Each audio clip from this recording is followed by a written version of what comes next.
warahmatullahi wabarakatuh. Apa kabar Anda pemirsa Fajar TV juga pendengar Fajar Radio?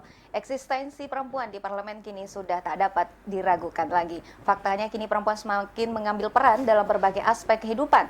Hal yang nyata yakni berhasil duduk di parlemen dan secara umum tentunya mewakili rakyat khususnya kaum perempuan. Opini kali ini kembali akan membahas sosok perempuan di parlemen yang akan apa yang membuatnya tertarik untuk berkancah di dunia politik. Dengan segudang karir menteren bersama dengan narasumber kita tentunya yang sungguh sangat istimewa hari ini ada Ibu Dr. Insinyur Haja Apiati Kamaludin Amin Syam MSc. Assalamualaikum Ibu. Waalaikumsalam warahmatullahi wabarakatuh. Apa kabar Ibu? Baik, alhamdulillah pada siang hari ini saya mendapat rahmat ridho rezeki kesehatan yang baik. Baik. Kesehatan walafiat. Alhamdulillah. Ya. Tema kita dalam obrolan terkini untuk edisi hari ini adalah perempuan dan parlemen, dan tentunya sudah saya sampaikan tadi bahwa saya sudah bersama dengan perempuan yang luar biasa, yang hebat dengan segudang karir tentunya, dan hari ini berhasil duduk sebagai wakil rakyat di DPRD Kota Makassar. Kita tentunya ingin mengetahui seperti apa sebenarnya perempuan tertarik dengan dunia politik. Bukanlah hal yang baru, tetapi perempuan berhasil duduk di parlemen adalah prestasi yang luar biasa. Kita ingin tahu Bu, sebenarnya apa sih Bu yang membuat awalnya ini tertarik dalam dunia politik? Iya, ya saya awali dulu. Assalamualaikum warahmatullahi wabarakatuh dan selamat pagi, selamat siang, salam sejahtera untuk kita semua, khususnya bagi pemirsa dan pendengar radio Fajar TV dan radio Fajar. Alhamdulillah pada siang hari ini saya mendapat kesempatan yang besar, tentu ingin tampil di dalam menyampaikan sehingga saya bisa mendapatkan tempat keterwakilan untuk bagi perempuan di DPRD Kota Makassar untuk hasil pemilihan umum legislatif tahun 2014-2024. Kita semua saksikan setelah kami dilantik pada tanggal 9 September, alhamdulillah sejumlah keterwakilan perempuan 13 anggota dewan dari perempuan. Nah, mudah-mudahan kami 13 ini akan bisa memberikan suatu perhatian fokus kepada kepentingan perempuan, karena peran perempuanlah yang harus bisa memberikan kualitas sumber daya manusia di dalam unit terkecil atau keluarga ataupun unit terbesar untuk bagi seluruh masyarakat perempuan yang ada di Kota Makassar.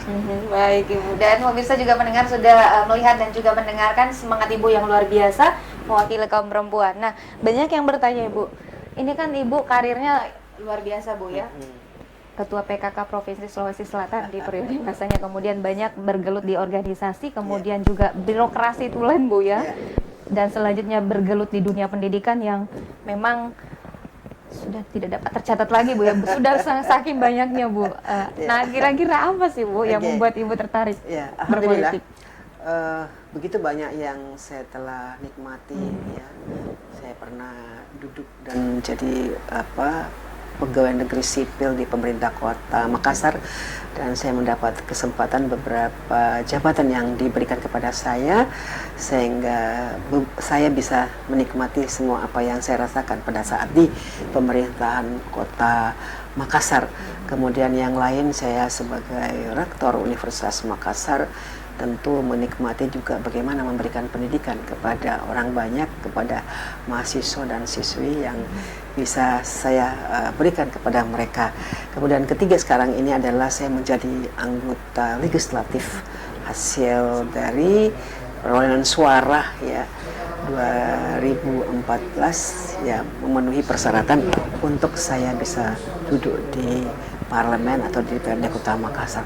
Tentu pada awal keinginan saya untuk menjadi anggota DPRD telah saya timbang-timbang bahwa saya punya keinginan untuk bisa mengabdikan diri, dan tentu yang paling khusus saya inginkan bagaimana perempuan bisa mendapatkan sesuatu dari peran perempuan legislatif yang duduk sekarang di Kota Makassar. Olehnya itu upaya-upaya yang nanti kami akan lakukan di dalam rangka untuk bisa memberikan perhatian dan fokus kepada kepentingan perempuan dengan melalui inisiatif-inisiatif bersama dengan anggota DPR perempuan yang ada di kota Makassar ini. Tentu kita bersama-sama apa yang harus kita inisiatifkan untuk bisa perempuan lebih maju.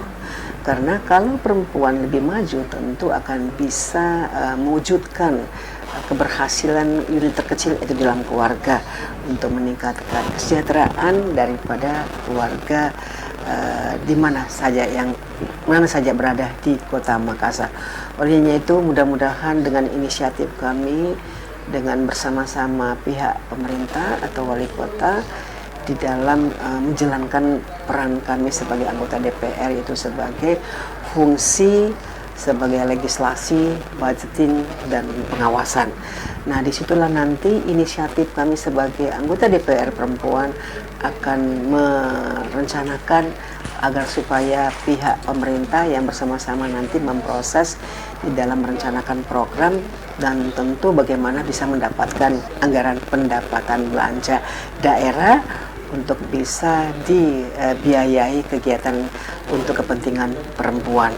Karena memang sangat sulit kalau kita tidak bersama-sama dengan pihak pemerintah di dalam merencanakan ini, tentu dengan melalui unit-unit kerja yang punya kompetensi di dalam memberikan perhatian kepada pihak perempuan.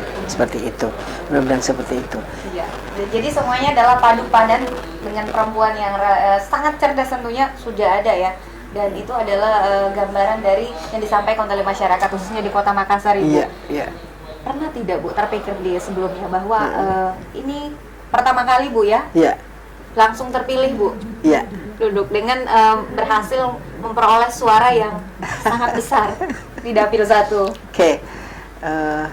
Saya tidak menampik bahwa saya juga tidak boleh sombong bahwa saya bisa berhasil mengumpulkan suara sehingga bisa memenuhi persyaratan untuk saya bisa duduk di parlemen. Tidak seperti itu, tetapi ada upaya-upaya yang saya lakukan.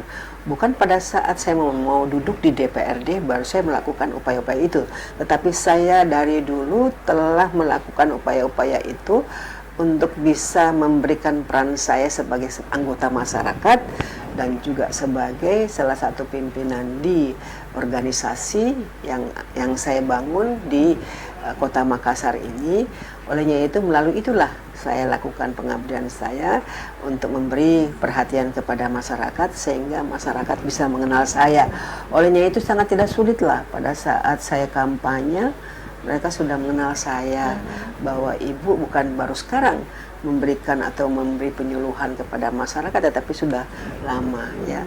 Ya saya sebagai pimpinan organisasi sosial masyarakat beberapa termasuk Himpunan Keluarga Tani Indonesia, kemudian Palang Merah Indonesia, Badan Koordinasi Kegiatan Bersama Kesejahteraan Sosial, dan lain-lain yang paling banyak. Olehnya itu, alhamdulillah masih banyak masyarakat mengingat ya jasa-jasa saya di dalam pengabdian saya sebagai pimpinan organisasi wanita dan juga sebagai dosen ya di beberapa universitas. Alhamdulillah. Nah, dengan itu sehingga tidak lagi harus saya mempromosikan diri begitu banyak menyita waktu, tetapi alhamdulillah masyarakat sudah mengenal dan membantu ya. Ada dukungan suara dan doa yang paling utama sehingga saya bisa keterwakilan mewakili masyarakat Kota Makassar khususnya di Dapil 1. Itu. Dapil 1 itu Ujung Pandang, Makassar dan Rapocini. Iya. Ya, alhamdulillah di Rapocini yang paling banyak suara saya diberikan oleh masyarakat dan olehnya itu saya terima kasih sekali yang suara besarnya kepada masyarakat Rapocini yang telah memberikan suara terbanyak dan juga tidak terlepas juga dukungan dari warga masyarakat Kecamatan Makassar maupun Ujung Pandang yang telah memberikan suara kepada saya. Mudah-mudahan doa dengan dukungan yang diberikan kepada saya saya bisa melakukan sesuatu untuk kepentingan masyarakat di mana mereka telah memilih saya. Seperti itu. Baik, dan tentunya banyak harapan Bu ya dari masyarakat. Iya, banyak untuk, harapan, iya. ya. Karena sekarang ini kan Makassar bukan hanya satu masalahnya banyak ya. Masalah tenaga kerja, peluang untuk bekerja itu masih sangat sedikit ya. Padahal kemampuan yang dimiliki oleh masyarakat kita itu sudah dimiliki, tetapi hanya peluang untuk kerja itu tidak ada, kurang. Terus kemudian aspek kesehatan, ya tentu kesehatan juga perlu menjadi perhatian, karena tidak akan mungkin bisa sehat dan bisa bekerja tanpa harus dengan dirinya melakukan untuk supaya sehat, seperti itu. Kemudian ketiga adalah aspek sosial. Sosial itu tentu ada pengaruh lingkungan, ya. Makanya kami ini akan selalu memberikan perhatian dengan melakukan kegiatan pemberdayaan kepada masyarakat agar supaya bisa terubah, ya, bisa melakukan perubahan tentang kehidupan yang dialami yang lalu-lalu, tentu terjadi perubahan yang lebih baik, seperti itu. Ya. Ada kesan tersendiri tidak Bu, duduk di parlemen sebagai anggota DPRD Kota Makassar dan sebelumnya dengan banyak aktivitas yang memang di pemerintah Kota Makassar? Perbedaan mendasar Bu? Oh iya, perbedaan mendasar kalau pada saat sebelum saya menjadi anggota dewan mungkin juga tidak terhitung ya, tidak terperhatikan oleh masyarakat bahwa ibu ini telah memberikan sesuatu kepada kami. Tapi kalau di dewan memang telah dikenal bahwa anggota dewan ini adalah merupakan keterwakilan dari masyarakat kepada mereka, bahwa beliau duduk itu harus mewakili kita, berarti harus berjuang untuk kepentingan. Kalau dulu tidak di organisasi itu secara umum bisa dilakukan. Ya. Nah, kalau ini adalah spesifik ya, aspirasi masyarakat. Dan ada yang kita harus membawa marwah DPRD ya, sebagai anggota DPRD harus bisa mampu bagaimana caranya untuk kita bisa memberikan sesuatu kepada mereka, kepercayaan mereka terhadap kita, mewakili mereka, tentu harus kita buktikan. Buktikan dalam arti bahwa ada program. Program itu akan bisa memberikan pengaruh yang besar terhadap kehidupan mereka, seperti itu. Baik, program apa yang akan dilakukan? Kita akan melanjutkan perbincangannya usai jeda pada berikut ini. Tetaplah bersama kami dalam obrolan terkini.